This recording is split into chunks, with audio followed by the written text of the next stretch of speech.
It began at 08:17 a.m. Eastern Time on a Monday that should have passed without note.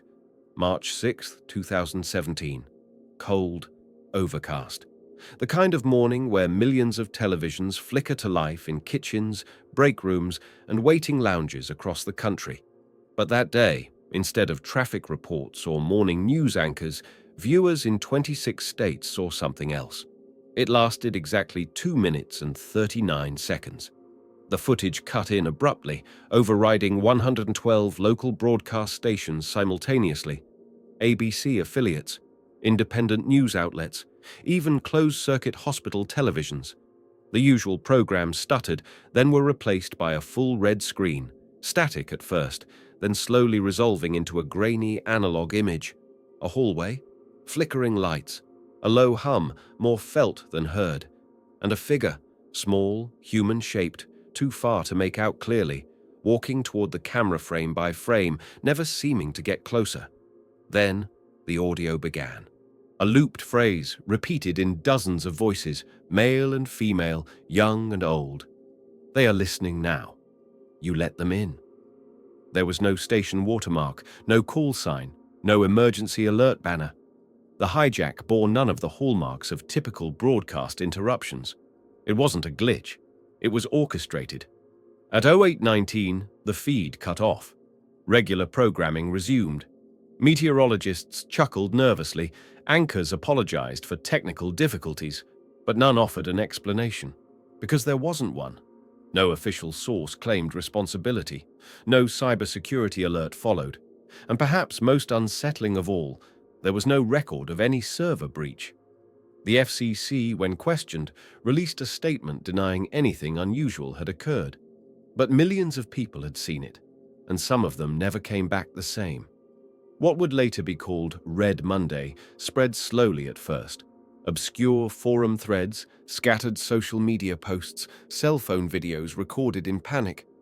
A mother in Kansas wept while her child repeated the looped phrase in perfect pitch.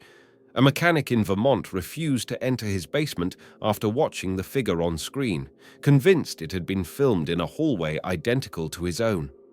Within 48 hours, over 3,200 separate witness reports were filed online, many deleted or flagged for harmful disinformation.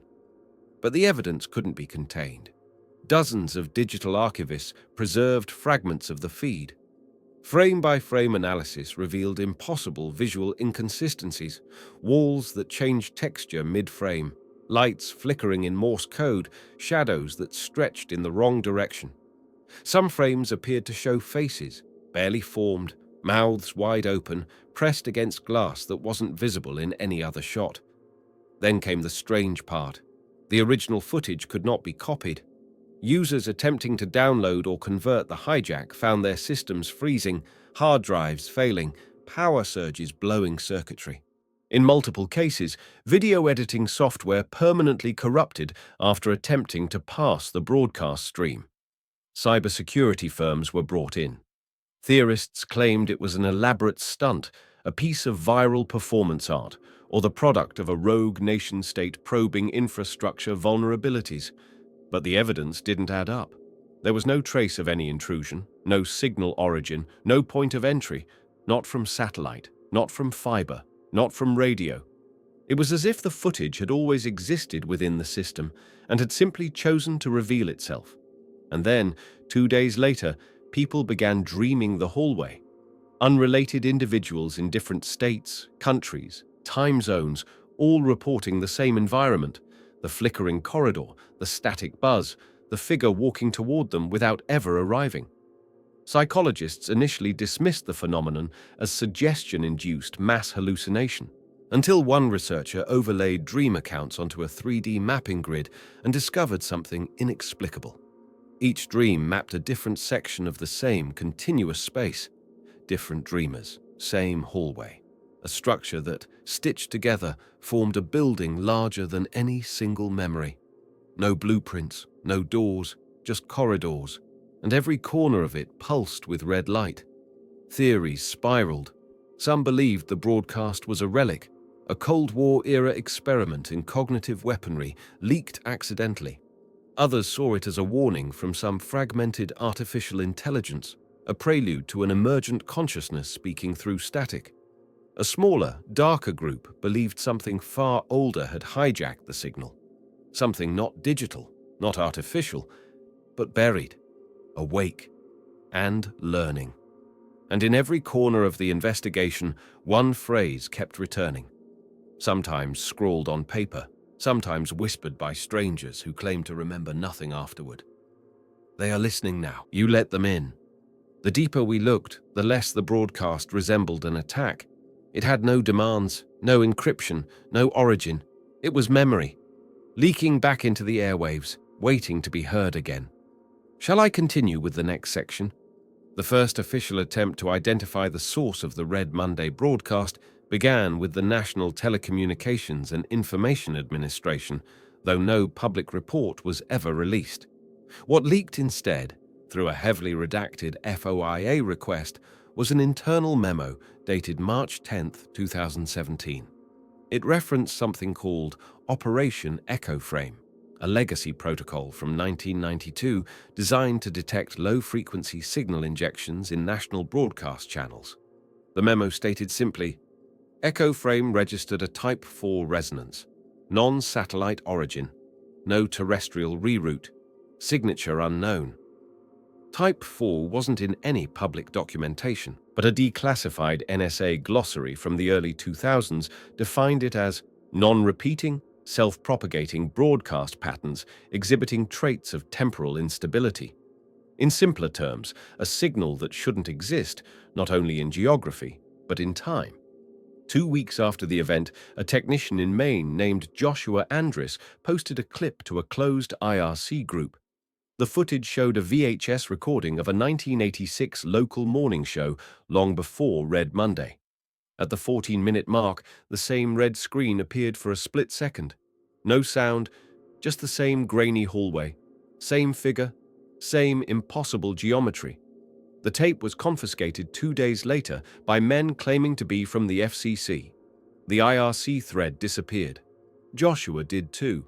That was the first temporal echo, but not the last.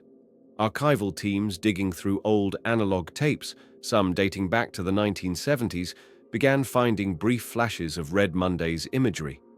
Always less than a second, always in areas of dead air, emergency tests, or snowed-out signals. A children's cartoon from 1991, a public access health program from 1983. The hallway, fragmented, just long enough to leave an impression. It wasn't just hijacking live TV, it had been there for decades, waiting for us to catch up. A Stanford media historian named Dr. Lila Henning devoted herself to compiling these fragments. She built a library of them, catalogued by year, region, and signal type. Over time, she began to notice a pattern.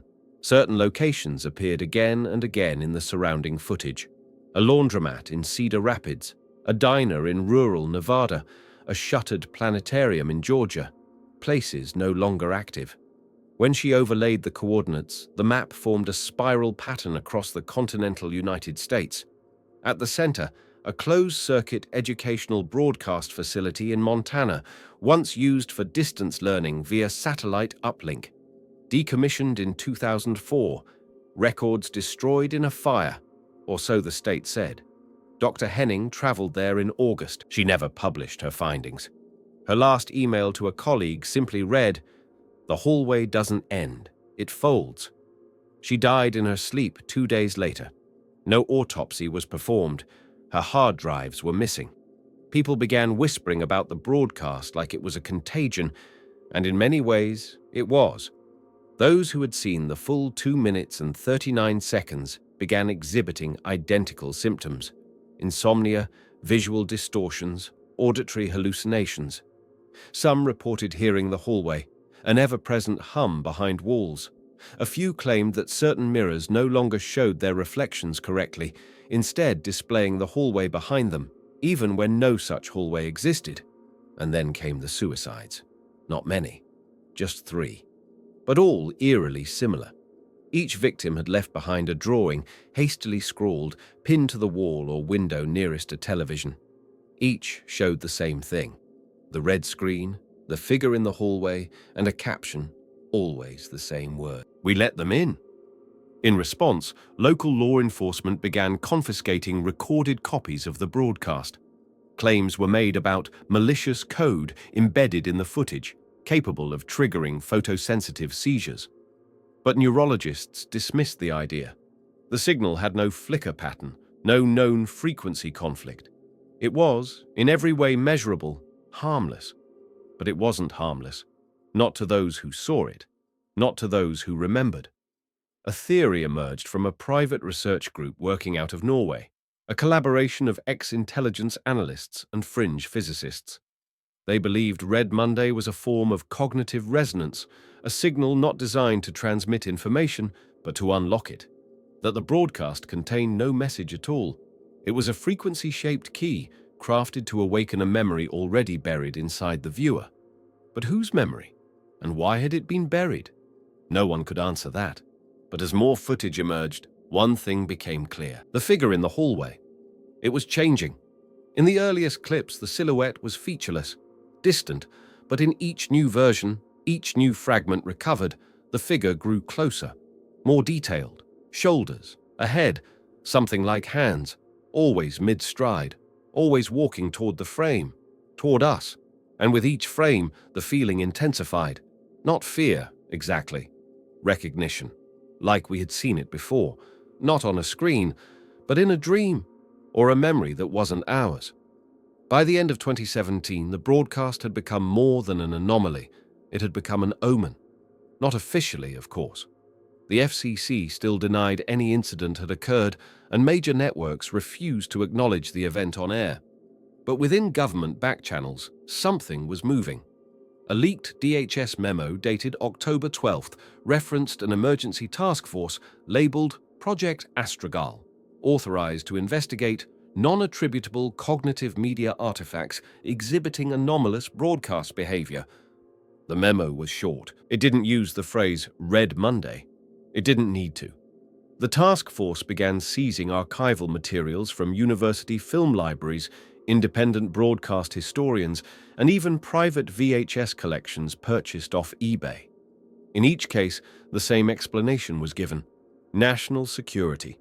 In each case, what was taken were tapes suspected to contain Red Monday frames, even those only a few seconds long. A graduate student at Temple University claimed he was threatened with expulsion for refusing to turn over a compilation he had titled Incidents of Interruption, 1975-2015. His final version was uploaded to an encrypted server. The file corrupted before it could be downloaded. That was the pattern.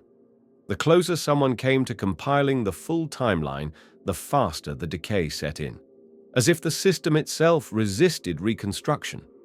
One investigator, a retired NSA analyst turned whistleblower, claimed the signal was recursive, that it functioned less like a transmission and more like a parasitic loop, feeding off the architecture it inhabited, reshaping it, leaving imprints on everything from analog magnetic tape to neural memory. His notes described a term used internally by early military cryptographers: memory burn.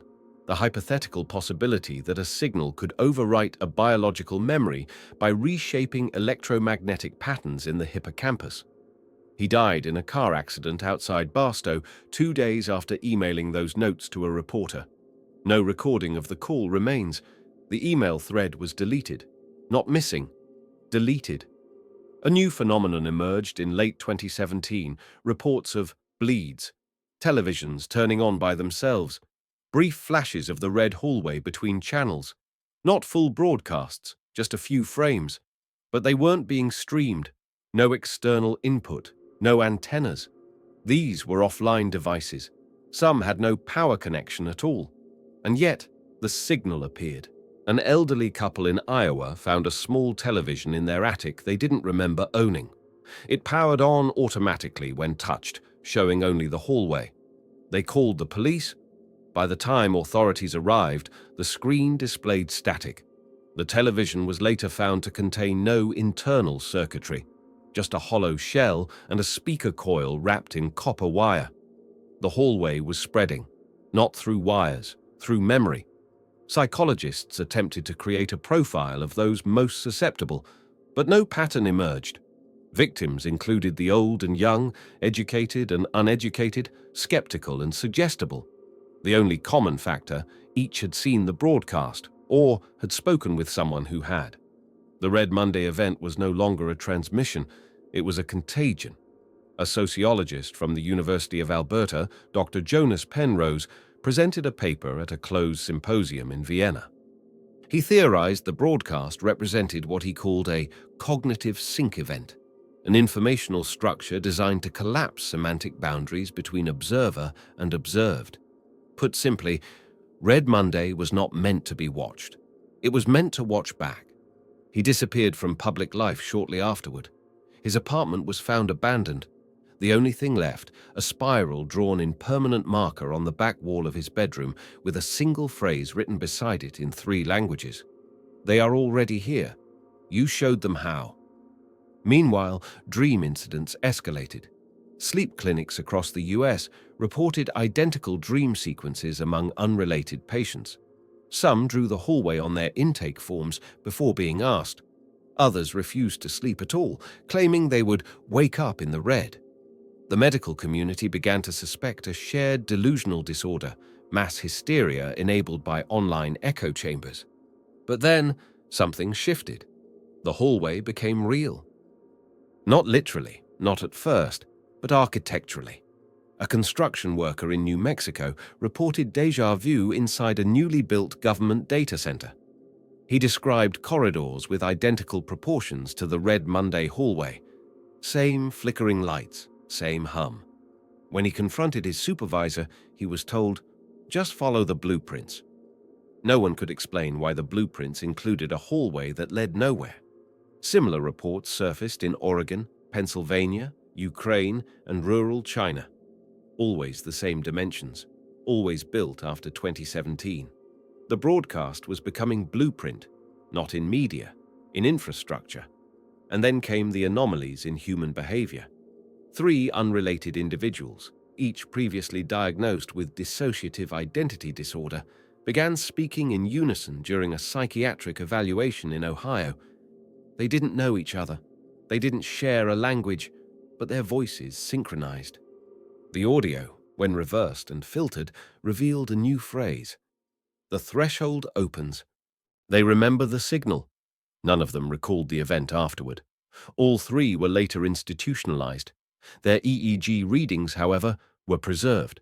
And when mapped visually, the waveforms formed a shape, a spiral. Overlaid against the hallway footage, the curves aligned exactly with the figure's walking path. We had always assumed it was moving toward us. But what if it was walking around us, circling something, surrounding it, wearing the idea of a hallway like skin, just long enough for us to see it and think, I know this place, because maybe we did, maybe we built it, or maybe we lived there once, before the signal, before the red. Early 2018, a low-ranking technician at the National Institute of Standards and Technology flagged an anomaly in the master atomic clock feed, a barely noticeable fluctuation in the frequency that regulates synchronized time across much of the world's infrastructure.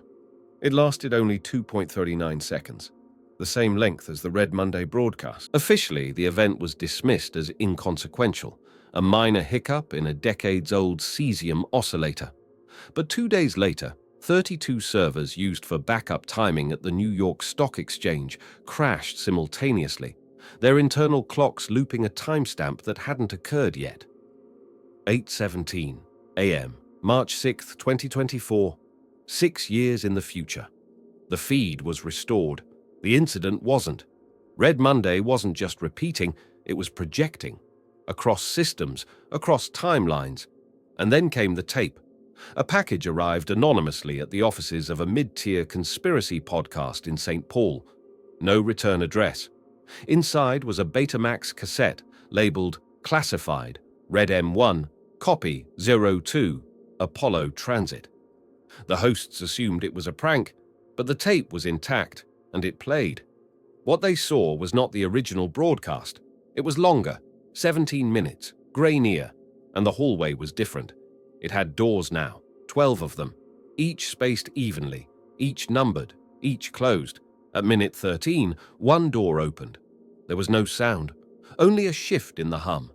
A figure stepped out, head covered in gauze or cloth, hands too long, gait slightly off. It didn't walk toward the camera. It stood there, facing away, and then the picture collapsed, color bleeding into black, static overtaking the frame. But just before the tape ended, one sentence was spoken. Not looped, not distorted, clear, human. You made the key by watching. The hosts aired the tape in a special episode. Their podcast was removed from all platforms within 12 hours. Not flagged, not reported, removed. Their website went blank. They have not released an episode since. A copy of the tape, uploaded to a private torrent tracker, contained a hidden file, an audio spectrogram buried in the left channel. It was encrypted. When decrypted, it displayed a series of numbers, GPS coordinates. They pointed to a stretch of land in Utah, listed in Bureau of Land Management records as inaccessible due to subsurface instability. Nothing grew there. No structures, just cracked red soil. But satellite imagery from 2001 showed something different. A building, small, windowless, gone by 2003, erased from newer images. When overlaid with frames from the extended tape, the hallway dimensions matched perfectly, as if the broadcast hadn't been filmed there, but had come from there. Recovered architectural plans, allegedly leaked from a FEMA disaster continuity manual, listed the building as Transit Evaluation Module, Re-entry OBS. What that meant, no one could explain. The plans were missing half their pages. Most were stamped with a phrase seen nowhere else. Echo preserved. By mid-2018, researchers began to notice that Red Monday wasn't unique. Similar signal intrusions, far shorter, less coherent, had occurred before. 1994 in Helsinki, 1988 in Johannesburg, 1971 in Alberta. 1 second flashes, red screens, the same hum, always during non-peak hours, always on public access or government educational channels. One of these was preserved on 8mm film, recorded by a technician in Saskatchewan who thought he was documenting wildlife TV glitches. When enhanced, the film revealed a single frame from a corridor, not the same as Red Monday's hallway. Narrower, wood-paneled, but the figure was the same posture, same distance, always walking. This wasn't one event.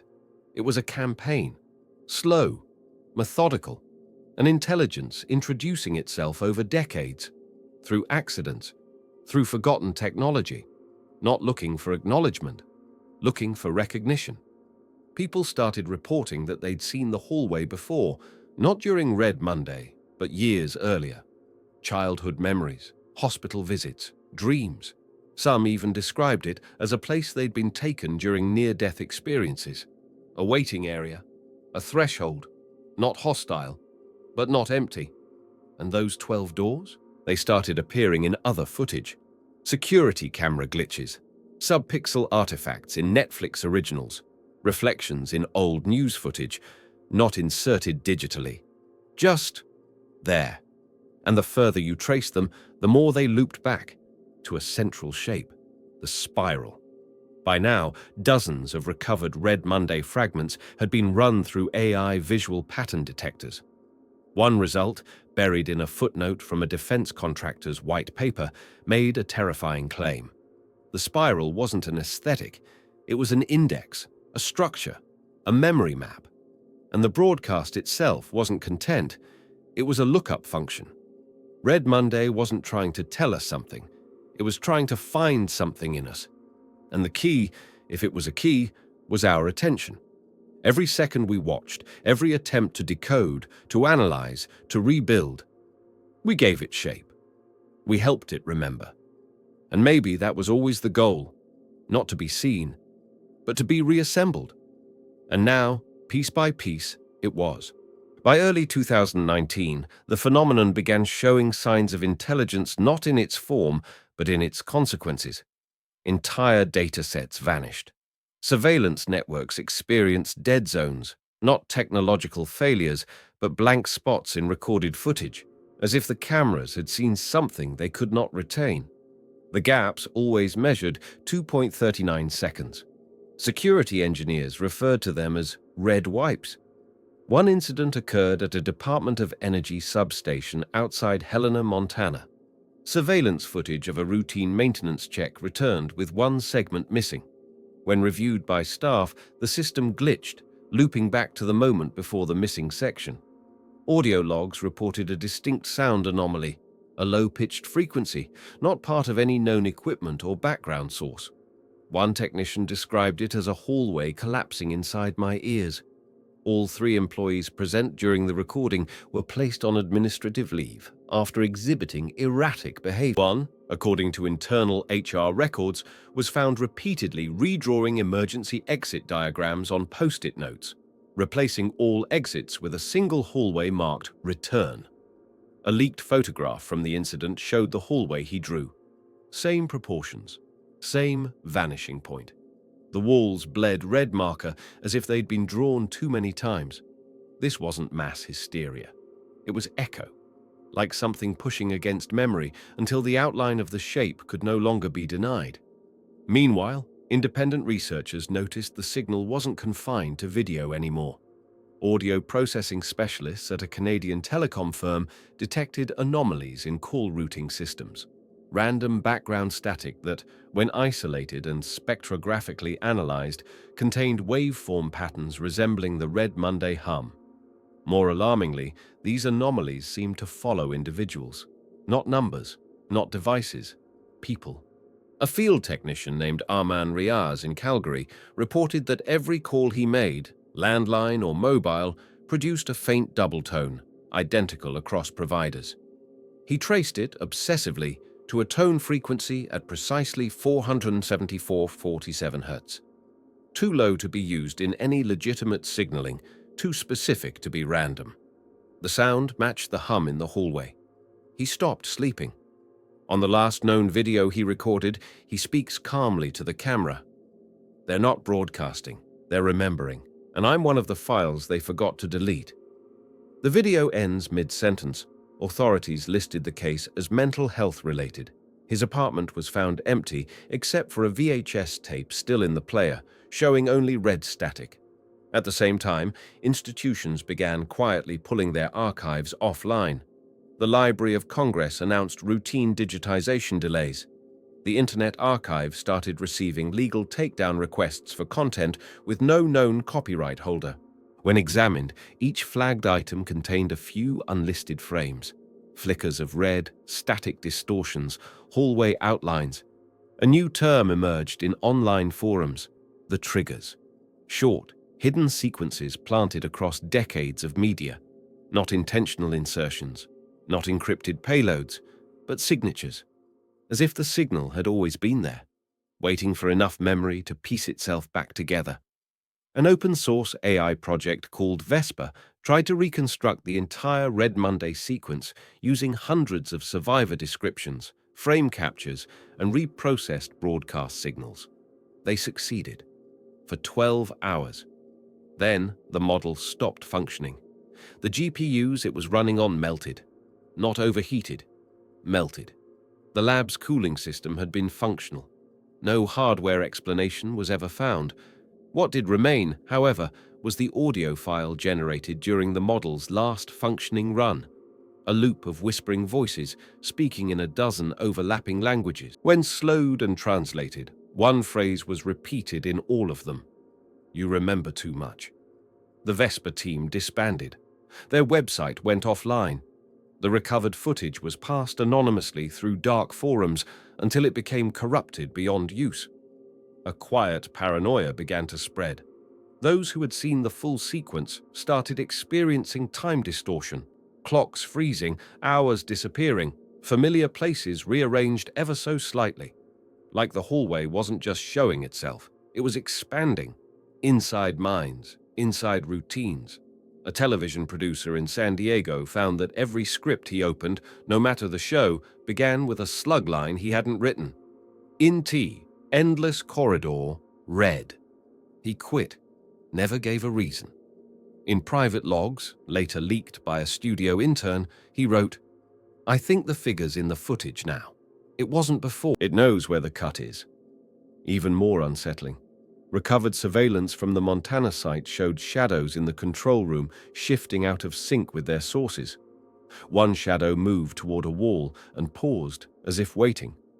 The technician whose shadow it had been collapsed minutes later, repeating, "I didn't move. I didn't move." The Red Monday broadcast was no longer acting like media. It behaved like a virus without code, a memory without a host, an intelligence forming not from data, but from attention, from belief. And belief, once stabilized, becomes architecture: hallways, doors, thresholds.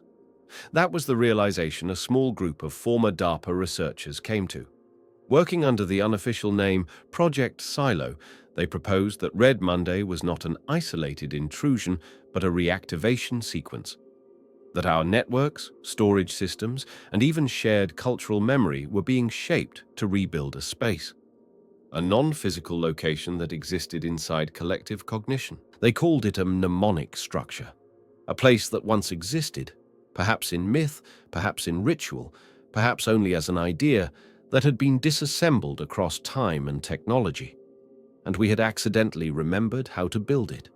They found 12 known instances in literature, folklore, and religious text where a red hallway appeared, always symbolizing a place of return, of storage, of judgment. One such account came from an apocryphal gospel fragment found in a church basement in Dubrovnik. A single line stood out. "The house of memory has no roof, no floor, only passage, and it waits in red for the witness to return." Red Monday was not a message. It was a place, and we were the ones rebuilding the door. By mid-2019, isolated anomalies became synchronized events.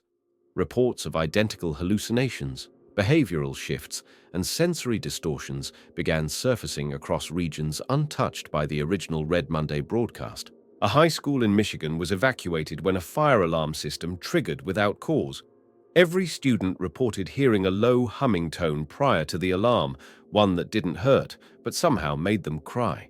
When tested, the speakers emitted no sound. Yet every single phone recording captured the same frequency, 474.47 Hz. The hallway had become frequency, not metaphor, not symbol, access.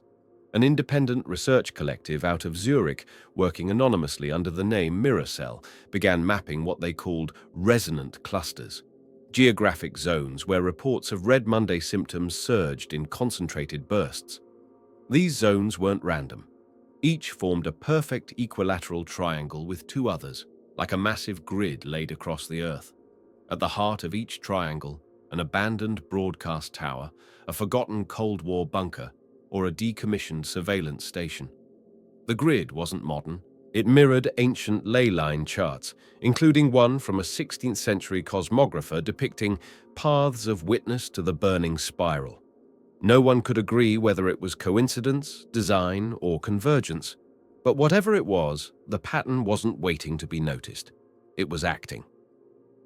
In the small town of Garnett, Montana, abandoned since 1947, a group of urban explorers vanished during a live stream. Their video feed cut out mid-broadcast, replaced by static and red bleed. Before the loss of signal, a final frame appeared. A dimly lit hallway built from crumbling wood and lath. A single door, slightly ajar. Inside, just darkness. Rescue teams found no trace of the group. Only an old reel-to-reel recorder buried beneath the floorboards of a collapsed saloon. It was still running. No power source. On playback, the tape contained no music, just footsteps and a whisper. 6 of 12. 6 doors had opened. Then came the first physical incident. A geotechnical survey drone operating in an abandoned missile silo outside Fairbanks transmitted footage of an undocumented sublevel. The hallway, bare concrete, stained walls, flickering lights, was unmistakable. The drone turned as if pulled by unseen force. At the end of the hall, one door stood open, the feed cut to static. When restored, the drone was back at surface level. Power drained, internal timestamp looped to 03/06/2017, 08:17 Guark AM. Red Monday's timestamp. Officials declared the footage fabricated, but a background frame analysis showed something impossible. Reflections of the drone operator's face in a polished wall surface. Impossible because he was never underground. He was in a control van, 30 meters above, during the entire event. His face, however, looked different, older, distorted, like a memory captured through a broken mirror. That was the phrase that began circulating through the more secretive corners of academia and government. Broken memory. Red Monday wasn't just a broadcast. It was the return of something incomplete, not forgotten, fragmented. The hallway was never a hallway. It was a fracture, a location inside memory that we collectively walled off long ago, whether for protection, guilt, or design. Something was buried there, a presence. Not a being, but a pattern, a narrative weight. The more we remembered it, the more we rebuilt it. And in the process, it was beginning to stabilize. Across dream journals, people began reporting new additions to the hallway, flickering screens along the walls, playing footage of moments from their lives that hadn't happened. Not past events, future ones, the deaths of loved ones, conversations never spoken. They described the feeling as not terrifying, but strangely appropriate, as if they were watching a broadcast scheduled long ago. One subject said, "It's like my life is already in the archive. I'm just catching up to it." Meanwhile, electrical engineers in Tokyo traced rolling blackouts to a substation overload. The cause was listed as unknown interference. When reviewing surveillance, the lights flickered in a distinct pattern: short, long, short, long, long. Morse code. Translated, door 7 is ready. By July, 7 doors, 7 echoes, 7 fractures in the global framework of perception, and all pointing to a convergence date, March 6, 2024, the projected recurrence. The moment the broadcast, if it returned, would no longer be just signal, it would be arrival. In Washington, D.C., a Department of Defense contractor leaked a top-secret memo from a task group labeled Threshold. The document detailed a fail-safe procedure known as Program Mute, an initiative to globally suppress resonant frequencies linked to the Red Monday signal. The plan involved white noise satellite arrays, subconscious narrative saturation in media, and psychoacoustic masking embedded in streaming services. In other words, a way to make us forget again. The memo ended with one line, unclassified. They remembered once. We cannot survive a second time.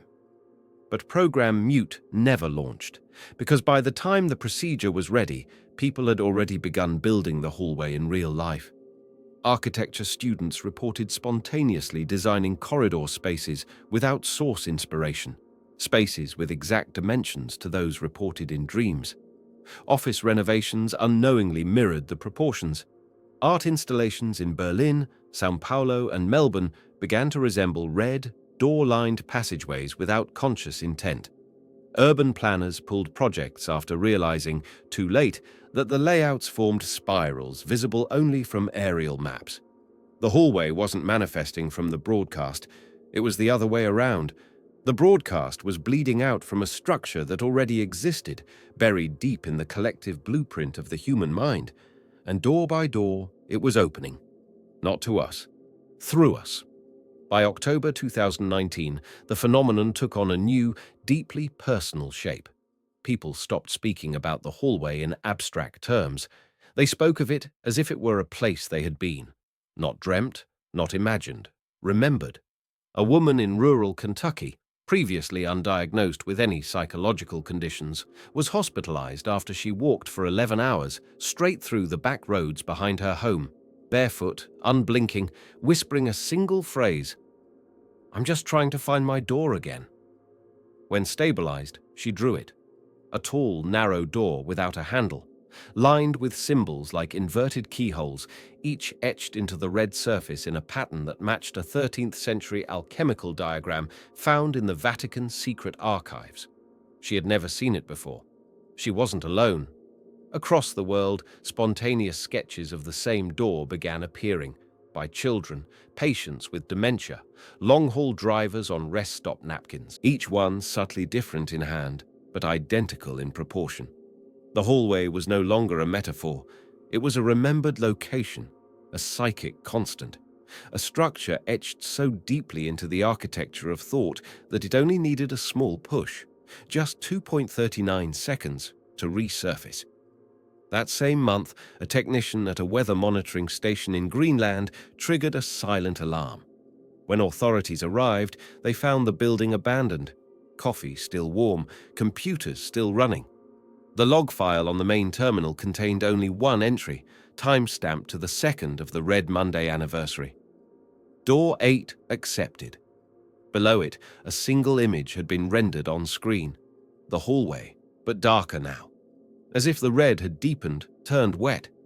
The figure was closer, no longer pixelated. Its face was almost visible. Not monstrous, not alien, familiar. That's what witnesses reported. Whoever or whatever it was, it looked familiar. Not in form, in presence. The sensation of someone you forgot the moment you met, but whose memory has lived just behind your eyes ever since. The figure had always been there, not outside us, inside the threshold of recollection.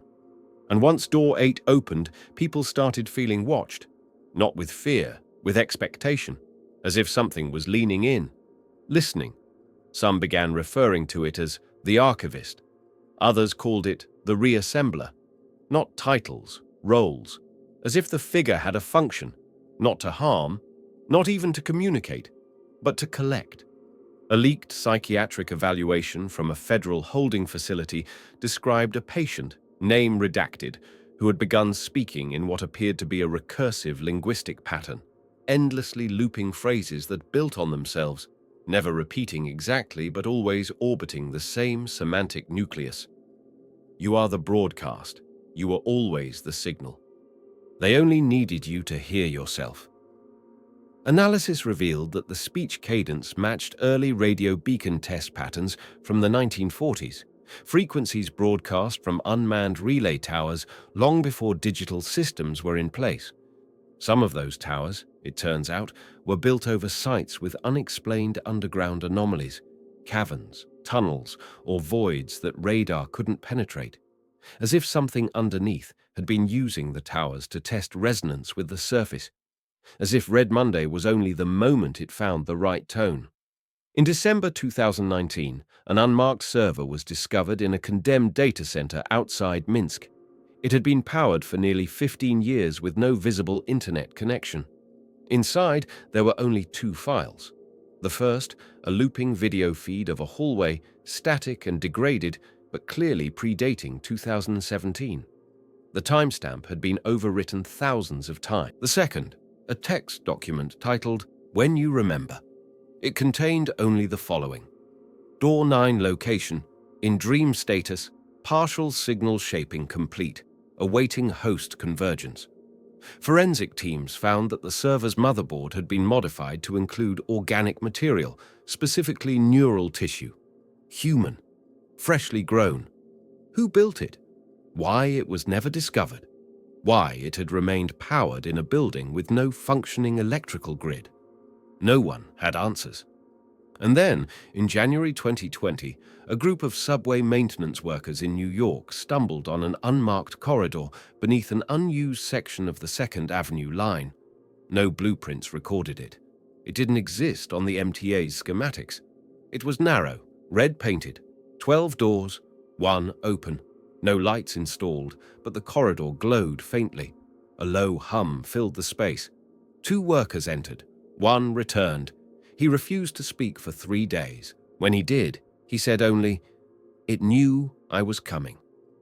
He was later found dead in his apartment, having drawn spirals across every wall.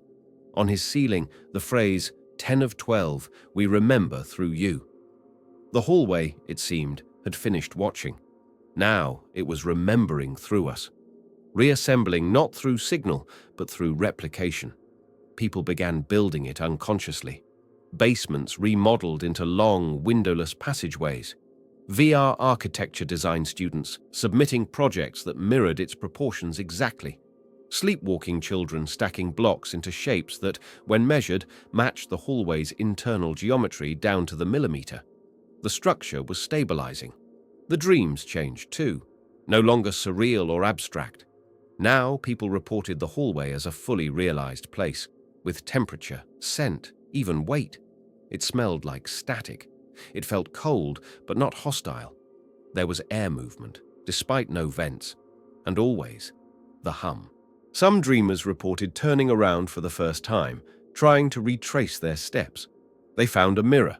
They said the reflection didn't show themselves. It showed the figure.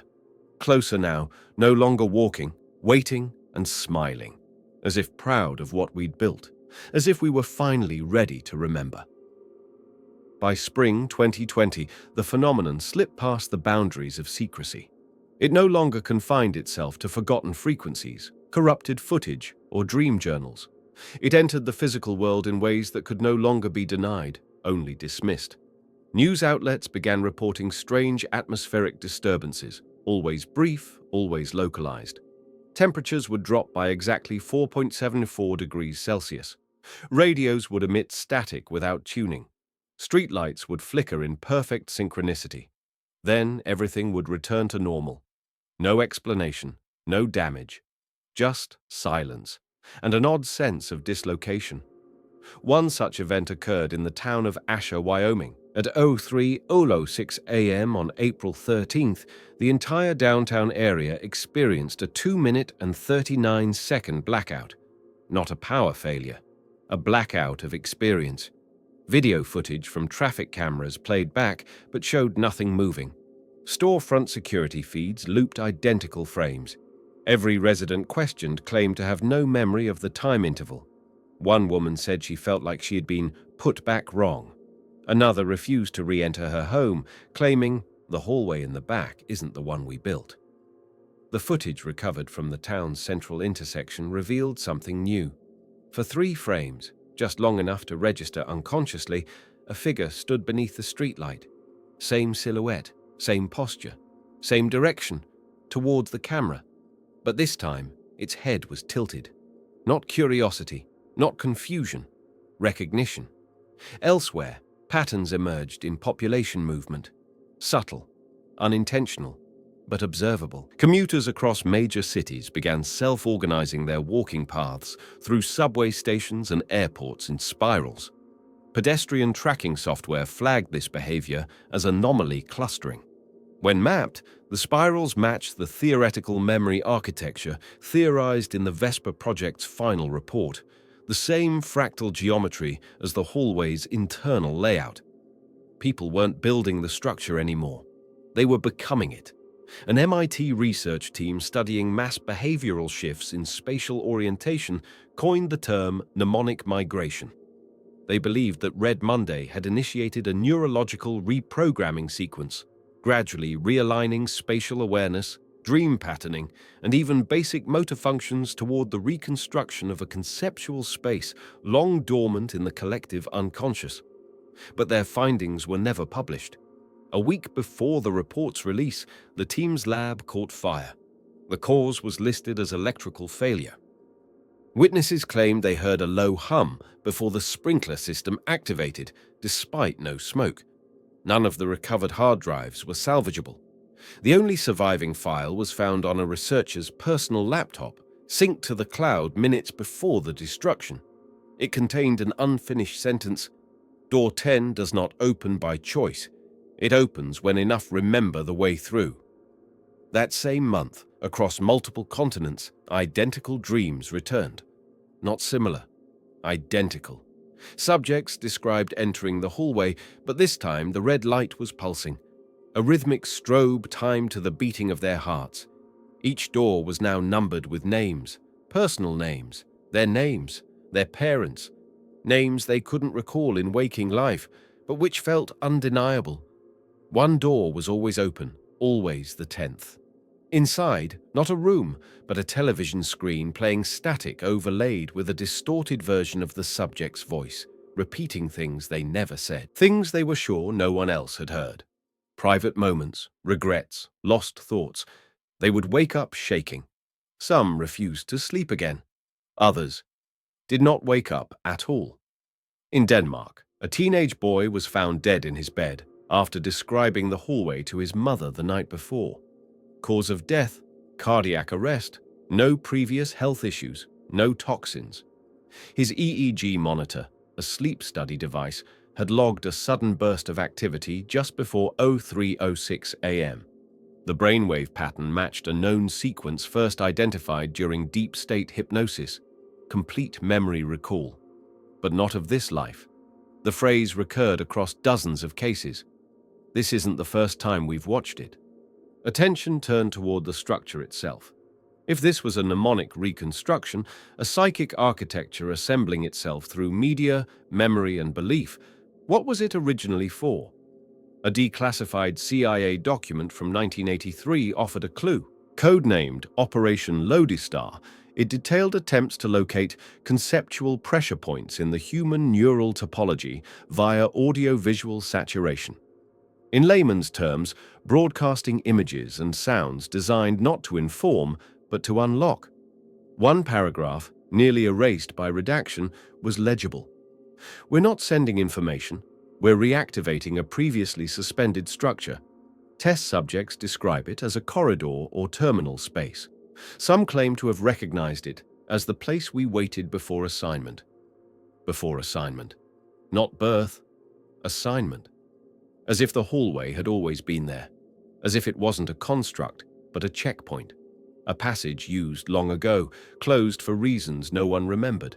And Red Monday was simply the access key, delivered, finally, to a world saturated with enough screens, signals, and stimuli to interpret it. More disturbing still was the realization that the signal had not grown louder.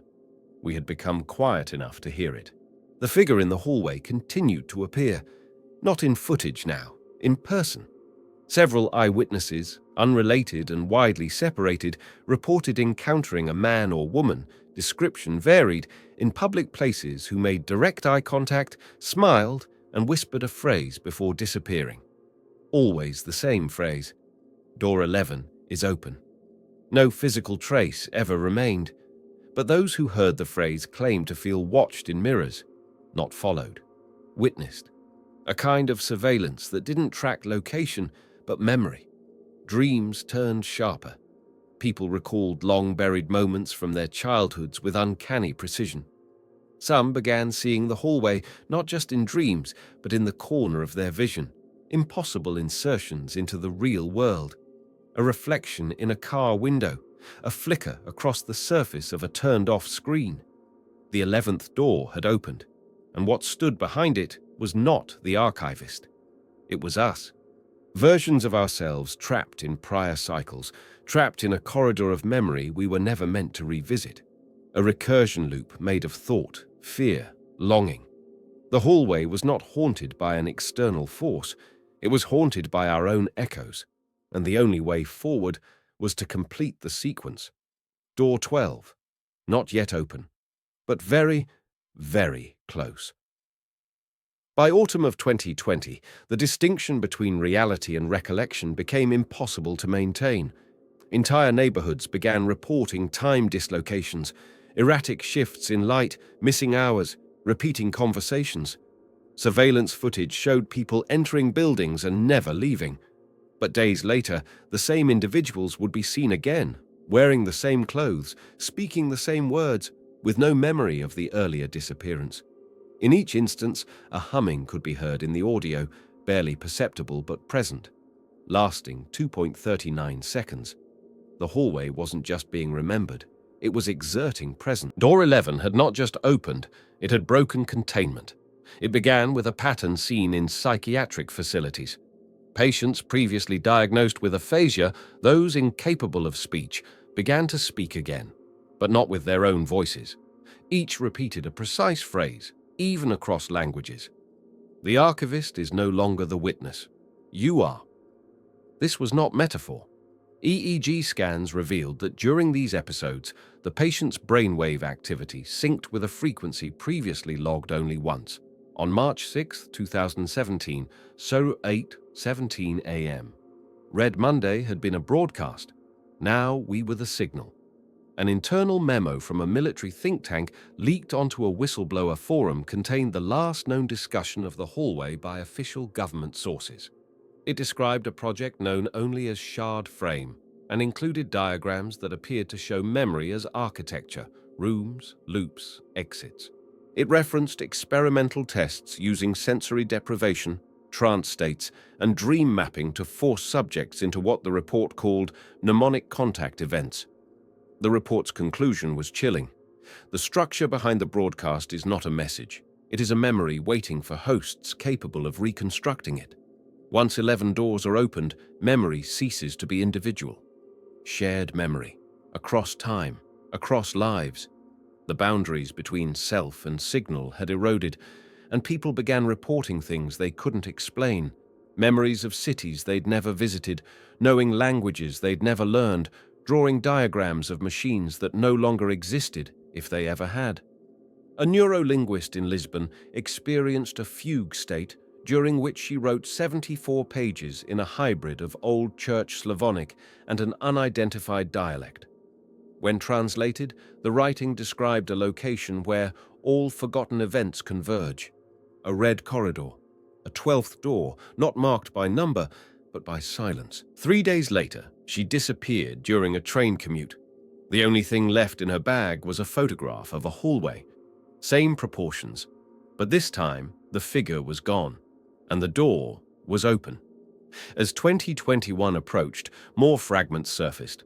A cassette tape, discovered inside a hollow brick wall during renovations in Rome, played back 2 minutes and 39 seconds of red noise.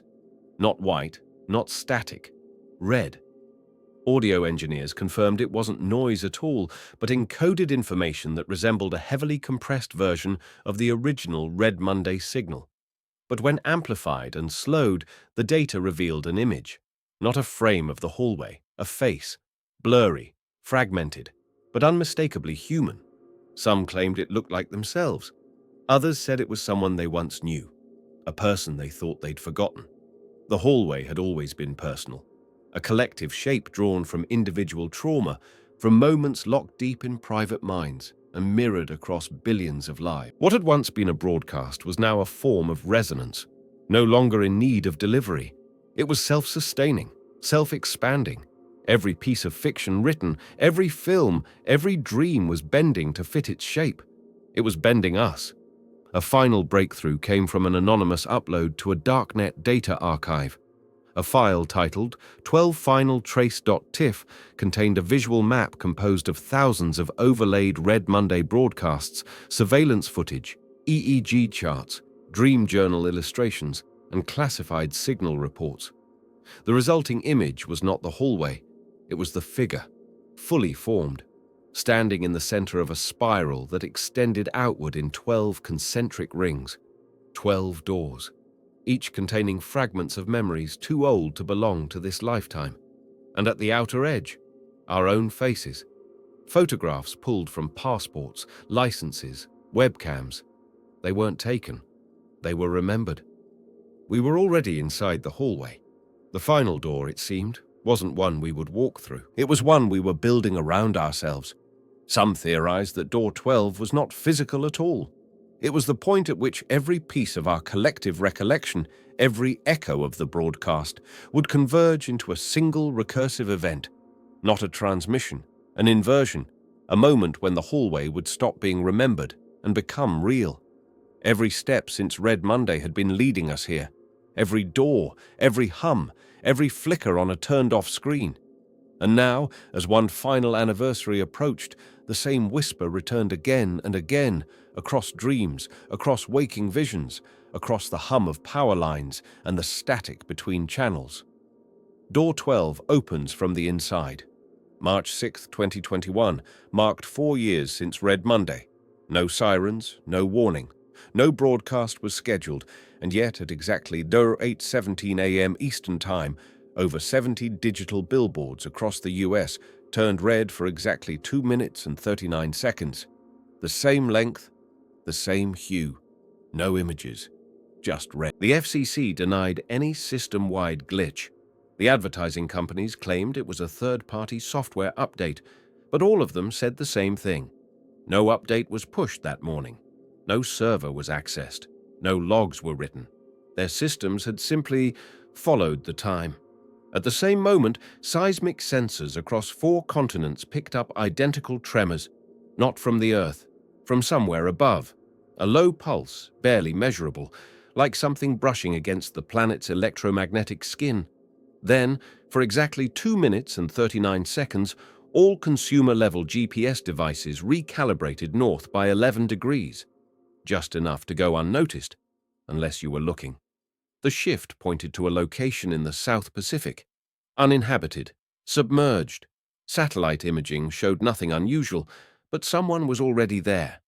A French research vessel conducting deep-sea drilling near the site recorded a strange acoustic resonance below the ocean floor, identical to the Red Monday hum. Their report was never published. The crew returned silent, withdrawn. The ship docked and was abandoned without explanation. Every hard drive on board was wiped. The vessel's onboard logs, however, were backed up to a private marine database. One file survived, an audio clip labeled only Threshold. The recording was 2 minutes and 39 seconds long. The hum, layered beneath ocean noise, sounded like distant footsteps, and faintly, in the background, the creaking of a hallway. It was not an anomaly, it was a rival. And as the day progressed, strange phenomena began synchronizing globally. In Oslo, all public clocks stopped at 08:17 a.m. They did not resume until 08:19:39. In Jakarta, 3 subway lines briefly rerouted passengers into corridors not listed on any map. Riders reported walking through long, red-tinted hallways before exiting at stations miles from their intended destinations. In Buenos Aires, a mirror in a museum display cracked cleanly into 12 pieces, without impact, without vibration. In each shard, visitors claimed to see not their own reflection, but the hallway, empty, silent, open. Door. 12 had not opened all at once. It had unfolded, across our systems, across our cities, across our bodies. Those who had seen the original broadcast reported the return of dreams that night. But they were different. There was no fear, no static. Just the hallway, now complete. The doors no longer closed, the walls no longer flickering, and in the center, not the figure, but a circle of chairs, 12, all facing inward, one chair empty, the others occupied by versions of themselves, not distorted, not monstrous, just slightly off, wearing different clothes, hair parted wrong, a different age. One held a childhood drawing, another a wedding ring. All of them looked at the dreamer the same way. Like someone late to a meeting they'd forgotten they had agreed to attend, and when the dreamer sat in the last chair, the lights went out. A voice whispered, "Complete." They woke up in tears, not of fear, of recognition, and yet nothing changed. No mass panic, no revelation. But the world was no longer the same, because now we could feel the hallway underneath it all, in the shape of alleys we'd never noticed, in the echo of footsteps that didn't match our stride, in the brief glitch when a screen freezes and for half a second something else flickers there. Not a message, a memory, and not just a return to something we had forgotten, but something that had been waiting for us to remember. One final leaked file, purportedly from a private archive within the NSA's closed network, was titled Red Monday Terminal Phase Guidance. Its last page read, "Do not attempt to interfere. Door 12 is not a threshold, it is a loop." The broadcast was never an attack. It was the moment memory became structure. The world you knew was a container. The hallway is the shape beneath it. And then a final line, separated, in bold, "Watch nothing, recall everything." As the years passed, Red Monday faded into myth, discredited, absorbed into internet folklore, labeled a mass delusion, a hoax, a glitch in the age of too much data and not enough certainty. But those who saw it still dream of the hallway. And sometimes, when everything is quiet, they hear the hum. Not from outside, from within. A resonance that matches their pulse. A memory that has no beginning, no end. Just doors, just echoes. And somewhere, beneath every screen, behind every mirror, in the spaces between forgotten thoughts, something waits in red. Not to scare, not to hurt, but to witness, to return, to complete what was always meant to be whole. And when it speaks again, it will not ask for permission, because it won't need to. It will already be home, inside